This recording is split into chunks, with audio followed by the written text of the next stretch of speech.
without losing the common touch.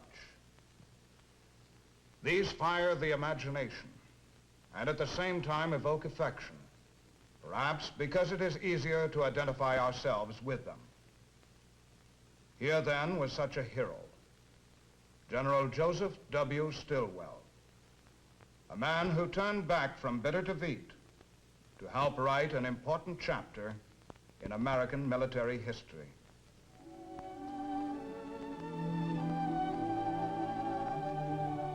Joseph W. Stilwell was born in March of 1883, the place Palatka, Florida. His childhood and early youth, however, were to be spent in Yonkers, New York. Even in earliest years, he bore the stamp in appearance and in character of much we consider typically American. There was a love for sports, and in these he excelled. There were also mischievous high spirits, perhaps too high. Discipline was indicated. And so the family decision to send Joseph Stilwell to the military academy at West Point.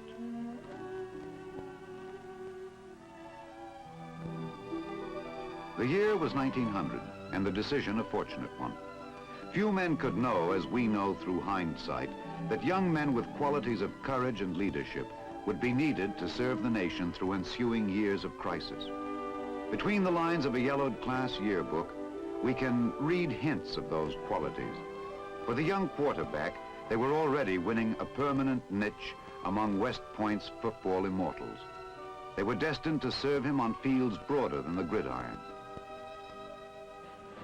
Graduation from the academy did not end Joseph Stilwell's association with West Point. The newly commissioned second lieutenant of infantry was to spend 11 of the next 14 years teaching a succession of classes. His field of instruction, foreign languages. A natural aptitude in these subjects was to prove as fortunate for the nation as was the decision to make the military his profession. In the crowded years not spent at the academy, there would be assignment to service schools and tours of duty in the Philippines and at home. Meanwhile, history was setting the stage for the first of our century's major crises. Worldwide conflagration. In its flames, untried American leadership would be tested and tempered. Joseph Stilwell would be among those to receive their baptism of fire. Over there was the patriotic song of the hour.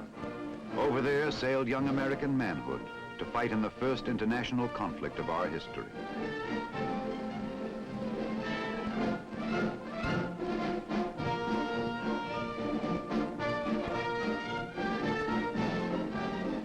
With the temporary rank of major, Joseph Stilwell disembarked in France during the bleak, disheartening December of 1917.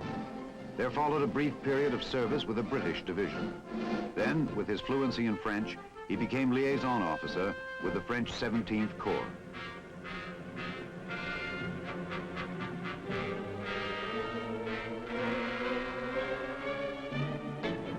For the young major, there was now action at Verdun, Le Fère, Toul, Saint-Mihiel.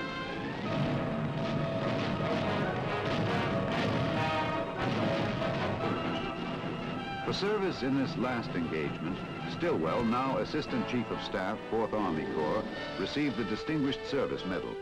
For military attainments of a high order, read the citation. With the war's end, it was now Colonel Stilwell who went on to serve with the Army of Occupation within Germany.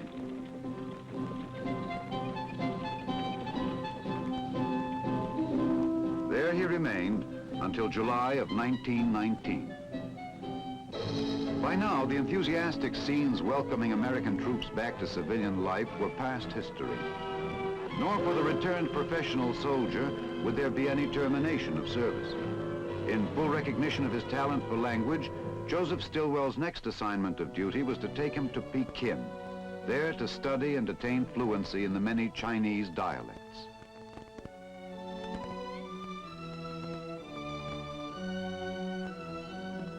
With him went his wife and their 3 children. 2 more would be born during the years in China.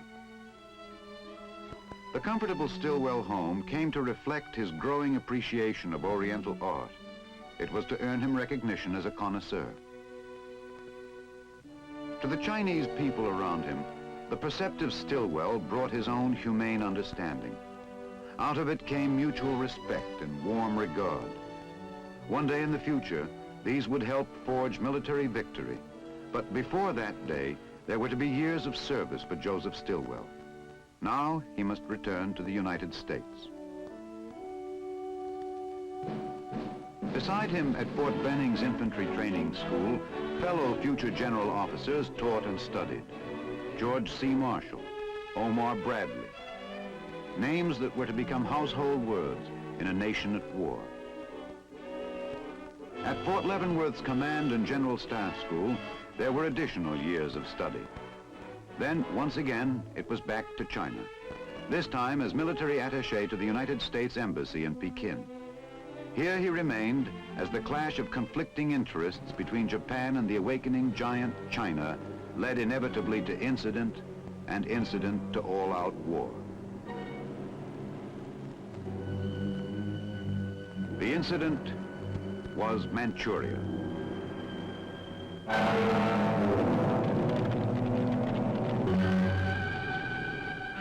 The military machine of the Mikado required no organizing, for the military clique which then held power had long anticipated this day. The overall plan was to decimate China, reduce her province by province.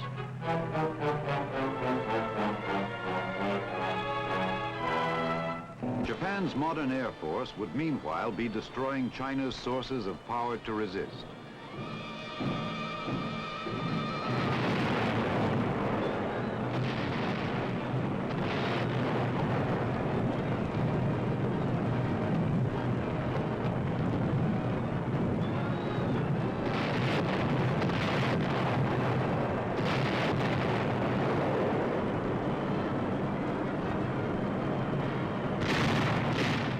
Chinese courage proved no defense against the perfected military efficiency of the enemy.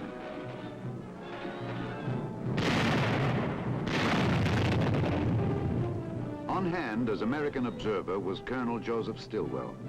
It became his growing and unshakable conviction that the Chinese soldier was a first-class fighting man. He needed only first-class equipment, first-class leadership.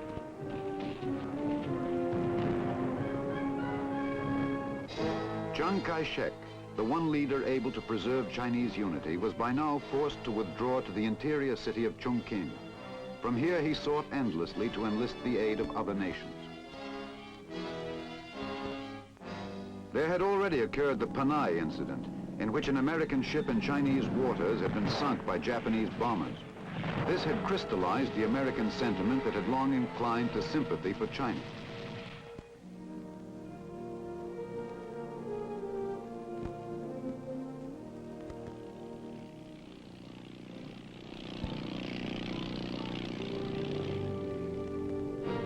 Aid had come as young Americans volunteered their services. Acting unofficially as private citizens, one such group, the Flying Tigers, were winning fame as they took impressive toll of Japanese planes.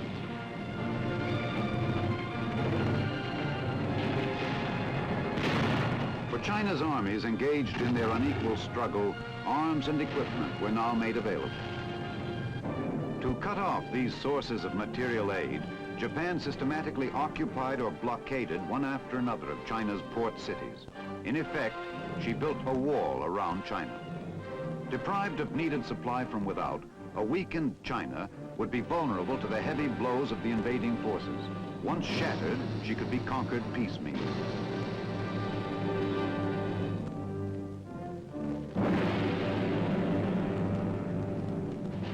The former American observer was now back home again, serving at California's Presidio. A major general, he commanded the 3rd Army Corps.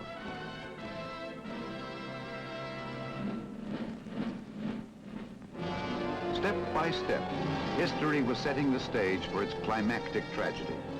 Out of that tragedy, Joseph Stilwell would emerge to play a heroic role.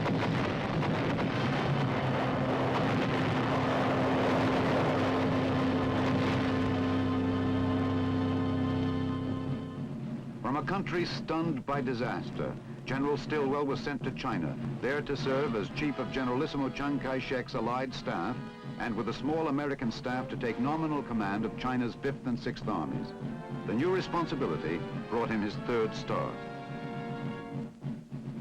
In the absence of clear-cut Allied command lines, General Stilwell's first job was to help in the defense of Burma. Burma offered the only route by which material aid could be fed into China. China must be built up, made stronger and stronger, until her allies could join her in going over to the offensive. That would be a far-off day, for her allies were preoccupied with other theaters of war. The Burma which was to know Stilwell's exploits had ceased to be a modern Eden of song and romantic fiction. It had become a battlefield. General Stilwell and his Chinese, together with outnumbered British, Free French, and Dutch troops, fought on, but the effort was doomed.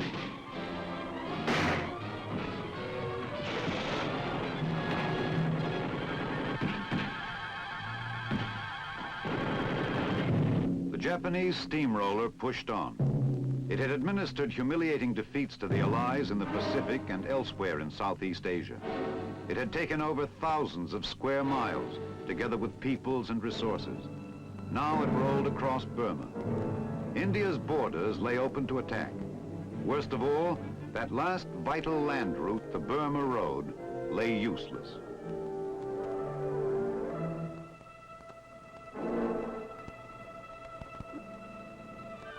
Once again, the old lesson must be learned. Courage alone is not enough.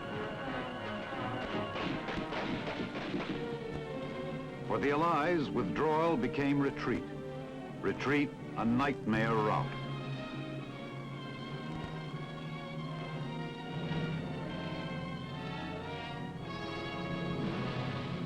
In the ordeal, Joseph Stilwell's full stature revealed itself. Refusing the comforts his age and rank might have claimed, he personally conducted one group of 400 battered troops, Burmese nurses and civilians, to the safety of India. There at New Delhi, he was to utter the now classic admission of defeat and announce his determination to go back and wipe it out. Here was the honesty, the directness, the tough moral fiber that characterized the man. The battered campaign hat and shirt sleeves now became a familiar sight as the job of regrouping and training began.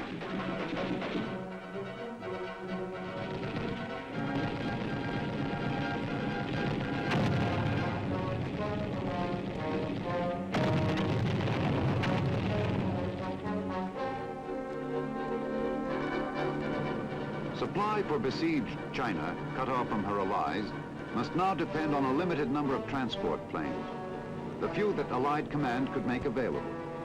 Forced into a round-the-clock system, these were also bringing out of China the manpower that would be needed for that return to Burma. In one such operation, 14,000 troops were carried without loss or mishap.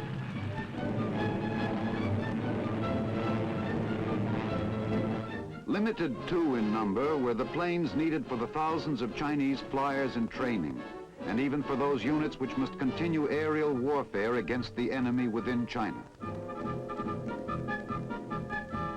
American Flying Tigers were now a part of regular fighting forces, and these still flew for their old leader, General Chennault.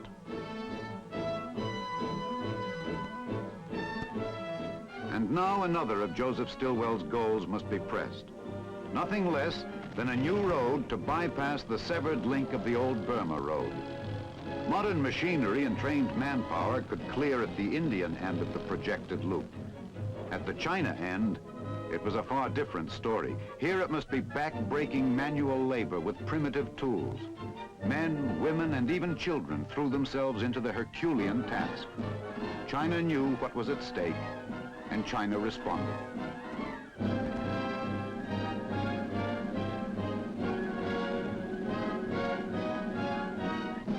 From Quebec, Canada, came heartening news.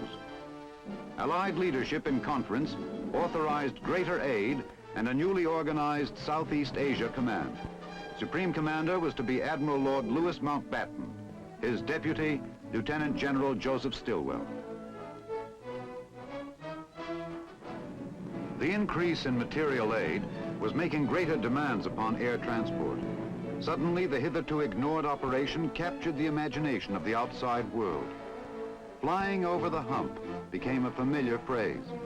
Behind the phrase lay the reality of every type of plane available, many lacking modern instruments, flying back and forth in unpredictable weather, their route over uncharted and treacherous mountains.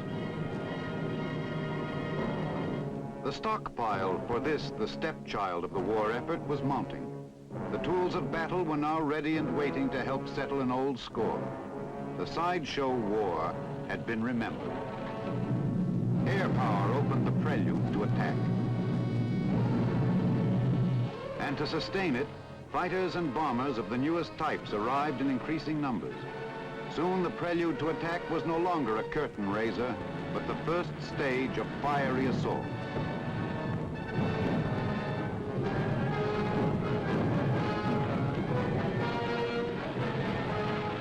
The day had come. Men from China, from all parts of the British Commonwealth, from India and Burma, and from far off Africa. Men of many races, many tongues were on the march, and with General Stilwell's polyglot army, a growing number of American units. Among them were General Merrill's troops, experienced fighters from the Pacific Theater. Merrill's Marauders was to be their popular name as they helped make history. In the 2 years of preparation, General Stilwell had molded a machine to beat the enemy at his own game, mountain and jungle warfare. Man-made weapons would exact casualties, but losses even heavier were inflicted by malaria, dysentery, hepatitis, and a wide range of tropical diseases. For the men who fought, enemy metal could hit as hard, sickness could be as crippling as in any other theater. For them, Burma was no sideshow. Supply for the men in their isolated pockets of warfare often had to come by airdrop. In twisting mile-deep canyons and jungle-covered terrain, a miss by a few yards could be as bad as missing by a few hundred miles.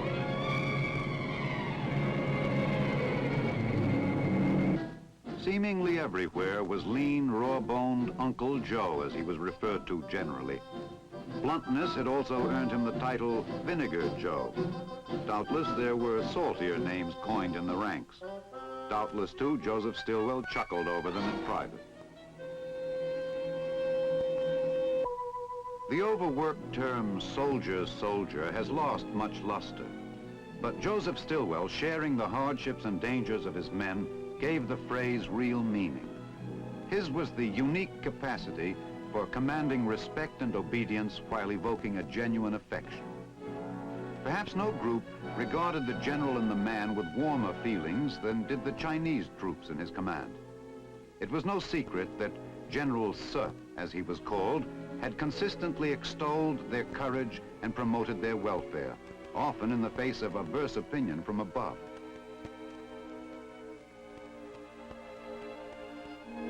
Repaying that faith now were unbroken Chinese victories in the field.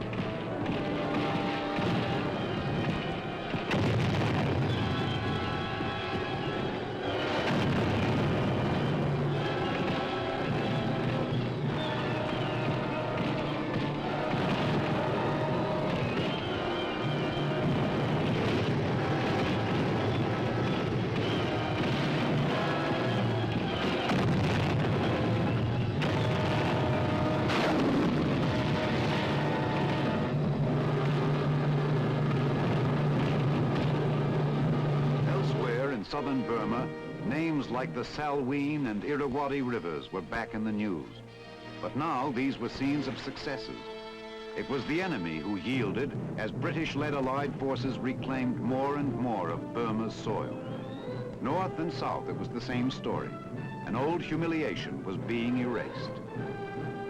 It was now 2 years since the retreat from Burma. and the 61-year-old general could see his timetable for victory working out on schedule. In the circumstances, a birthday celebration was a pleasant and well-earned respite. The presence of a son, Colonel Joseph Stilwell, Jr., marked it a family occasion as well.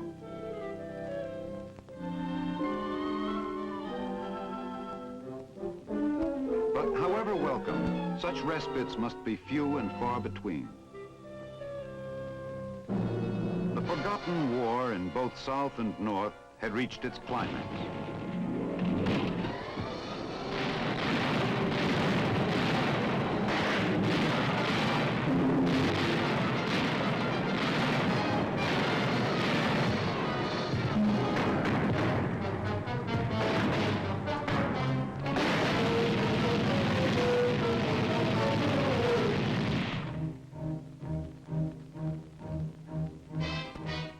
The enemy knew well that each mile of ground lost in northern Burma meant another mile added to the link between India and China. The Lido Road was growing. On the heels of combat troops, often under enemy harassment, came the men who must hack out that road. The land itself fought back. Jungle growth would completely reclaim and obliterate in 2 weeks' time the work that neither the enemy nor disease nor climate could halt. Against the enemy, there was the rifle always close by. To fight the soil, every weapon from the axe to explosive charge was employed.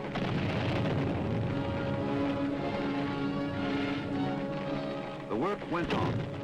General Joseph Stilwell was almost literally dragging his road behind him. Yet, as he pushed on and the enemy grudgingly yielded, the mule trail became a road. In relative safety, engineering could expand the road into a solid truck route.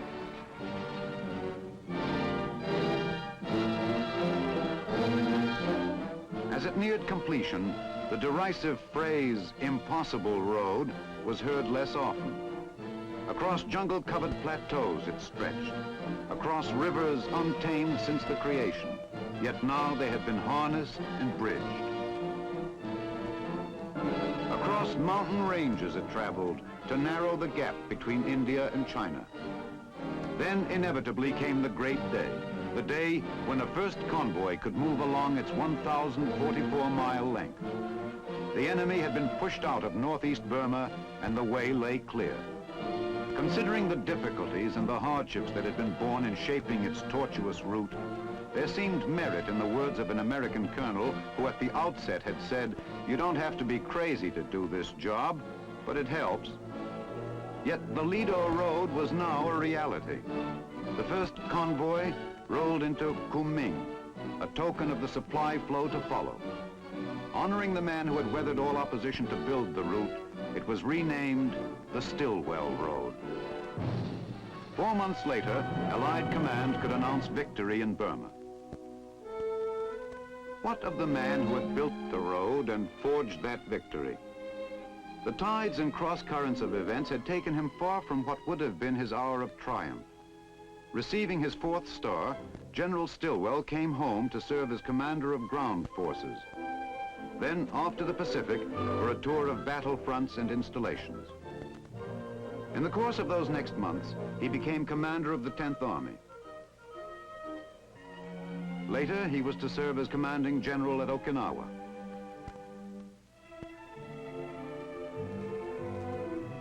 But wherever the assignment, the Stilwell story remained unchanged.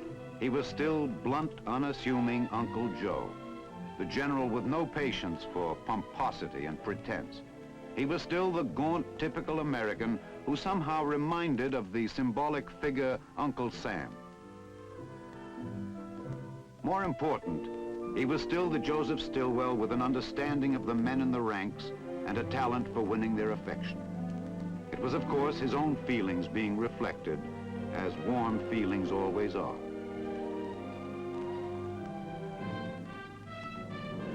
Summer of 1945 was ending, and so too history's most devastating war.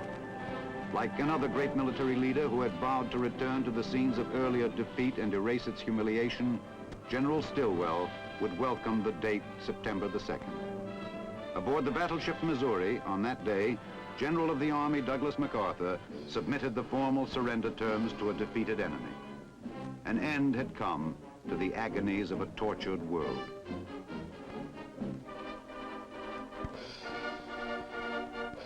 Peace had come, in victory and with honor.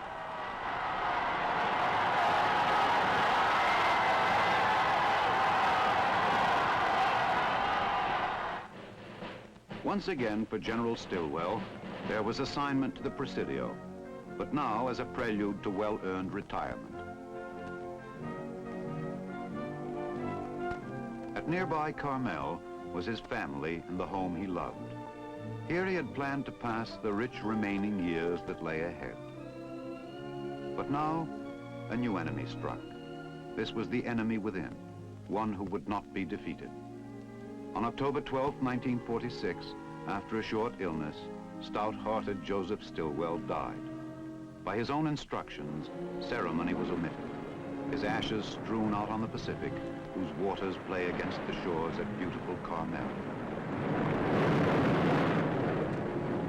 Today at West Point, the General's old campaign hat and combat boots are treasured mementos. There hangs, too, a portrait to recall Joseph W. Stilwell's career of service to his country. To the men he led, an example and an inspiration to greatness.